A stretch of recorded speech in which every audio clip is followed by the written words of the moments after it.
Menjadi sebuah anugerah yang besar wayah seseorang hamba menjumpai bulan Ramadan yang penuh berkah ini, karena akan memetik sekian banyak faedah jika benar-benar memanfaatkannya untuk beribadah kepada Allah dengan sebaik-baiknya. Di antara faedah yang besar adalah diraihnya kesabaran.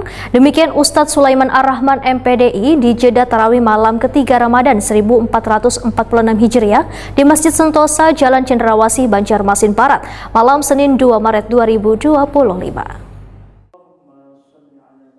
Menjadi sebuah anugerah nang besar wayah seseorang hamba menjumpai bulan Ramadan nang penuh berkah ini, karena akan memetik sekian banyak faedah jika benar-benar memanfaatkannya untuk beribadah kepada Allah dengan sebaik-baiknya. Di antara faedah nang besar adalah diraihnya kesabaran.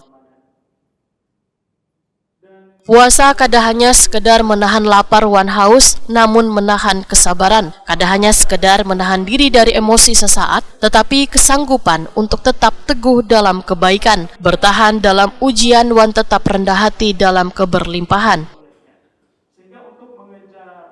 Menjadi sabar kada hanya wayah tertimpa musibah, tetapi wayah dilimpahi kenikmatan, termasuk melatih kesabaran dalam memegang kekuasaan wan tanggung jawab wayah diberikan amanah. Demikian Ustadz Sulaiman Ar-Rahman MPDI di jeda tarawih malam ketiga Ramadan 1446 Hijriah di Masjid Sentosa Jalan Cendrawasih, Banjarmasin Barat, malam Senin 2 Maret 2025.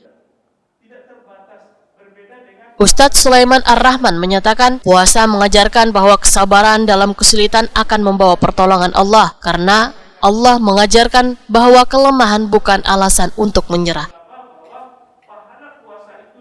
Rasulullah Shallallahu Alaihi Wasallam dan para sahabat menghadapi berbagai ujian nang jauh lebih berat, tetapi mereka tetap bertahan dengan sabar wan tekad nang kuat. Puasa ini adalah bagian dari ketaatan yang di dalamnya ada kesabaran. Karena di dalam Al-Quran itu sebagaimana disebutkan, sesungguhnya hanya orang-orang yang bersabarlah yang dibalas oleh Allah Subhanahu wa Ta'ala dengan upah. Menahan hawa nafsu, menahan makan dan minum seharian, dan bahkan 30 hari, karena ada kesabaran di situ. Ustadz Sulaiman Ar-Rahman menyatakan Ramadan adalah madrasah kehidupan nang kada hanya mengajarkan untuk sabar dalam menahan lapar wan haus, tetapi sabar dalam menerima nikmat, sabar dalam menghadapi ujian, sabar dalam memegang kekuasaan, sabar dalam kelemahan, wan sabar dalam menahan diri dari ketidaksabaran. Ustadz Sulaiman Ar-Rahman berharap supaya selalu meminta ampunan kepada Allah Subhanahu wa Ta'ala di bulan nang penuh rahmat ini, agar sehabis Ramadan akan membawa ampunan dari Allah Subhanahu wa Ta'ala. Ampunan dari Allah, sehingga keluar dari Ramadan kita membawa ampunan dari Allah Subhanahu wa Ta'ala. Subhanallah wa bihamdika, asyhadu an la ilaha